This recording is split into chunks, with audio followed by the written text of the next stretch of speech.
Hello everybody, I'm Martin. Welcome to another episode of Minecraft Enigmatica 2 Expert. Today, we're going to go to the moon or we're going to die trying. Probably the latter. But first, we need to do a couple things before we do that, because we have neither rocket fuel nor a spacesuit, and, well, we at least need the latter to be able to survive getting into orbit, I suppose. But let's start with the rocket fuel. And if we look here in the quest book, you can see that it lists a handful of fuels we can make, you know, including rocket fuel or refined fuel or pyrotheum or whatnot. And those are all fine and dandy, and, you know, we could just make rocket fuel and move on with it. Or we could jump straight to liquid Starlight, which we're already making. So let me go get an ender tank and I'll be right back. Okay, so the liquid Starlight proved to actually be problematic. I have it hooked up now, but you need to be aware if you're on 1.83, which I think is when the note for all of the alternate fuels appeared, they actually forgot to leave it out of the configs to actually do those fuels. So I'm going to post a link to where the bug is mentioned and the fix for the bug is mentioned if you are comfortable with manually modifying the config files to do that, because 1.84 isn't out yet and hasn't been out for 5 months since this was fixed. So you might want to do that if you want to use the alternate fuels. That said, once you have that, you need to build something called a linker, which is super easy to make. And what this does is it lets you link your fuel station with your rocket. The first thing you actually need to do is build the rocket inside the rocket assembly machine. And once you've done that, you then shift right click the fueling station and then shift right click your rocket. Once you've done that, you can shift right click your rocket to bring up the interface to access all of its inventory. So if you had chests or something, you would be able to access them through here, as well as the guidance computer. But you can also see that the rocket is fueled. You can also disassemble the rocket if something has gone wrong with it to take the blocks out, or select the destination as to where to go. That said, I'm clearly not ready to go yet. I don't have a spacesuit, do I? So the next step in this is to actually make a spacesuit. And this mostly looks fairly easy to do.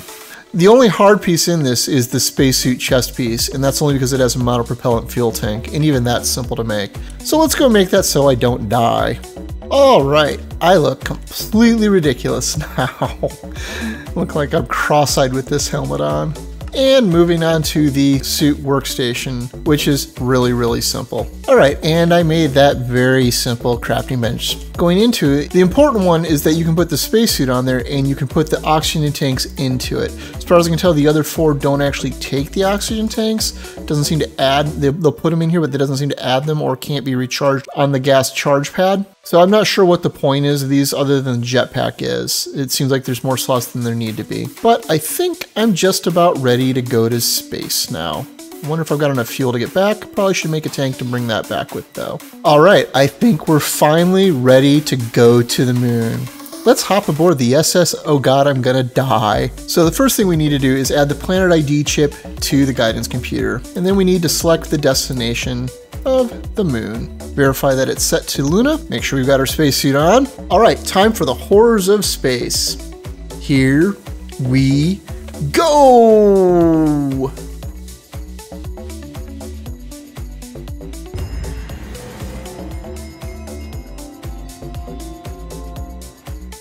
And we did it. We're at the moon and I'm still alive.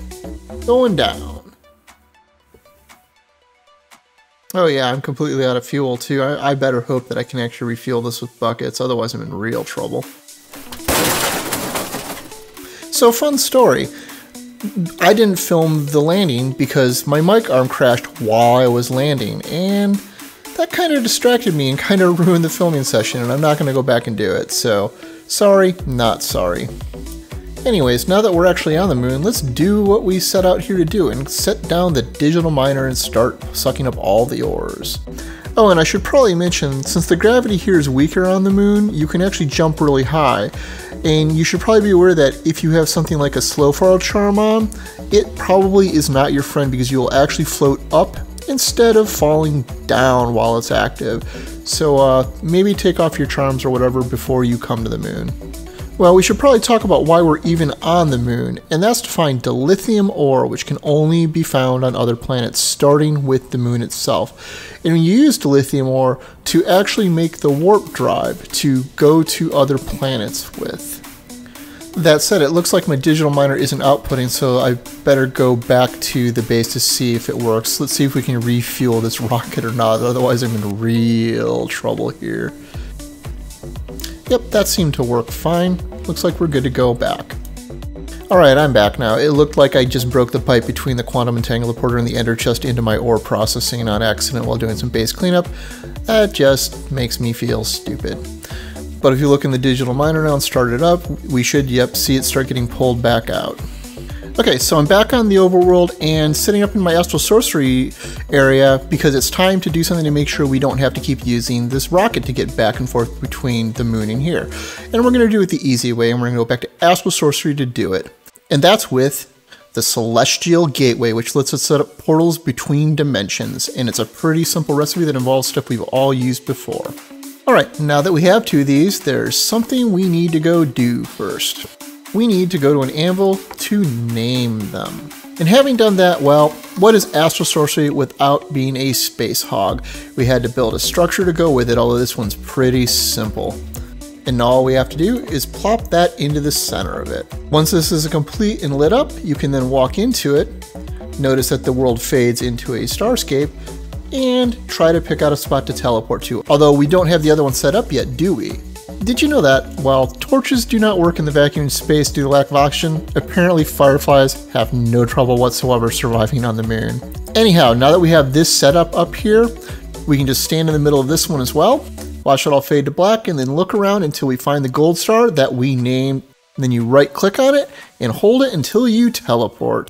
And here I am safely back at my base. And now I don't need to use the rocket anymore, except to bring it home, because I'm going to want to use the rocket again for other things. Not going to the moon, right? Yeah? So I guess let's pop open all of the loot chests we got while doing all the advanced rocketry stuff, eh? Looks like it's 9 of them. Tinkering table? Huh.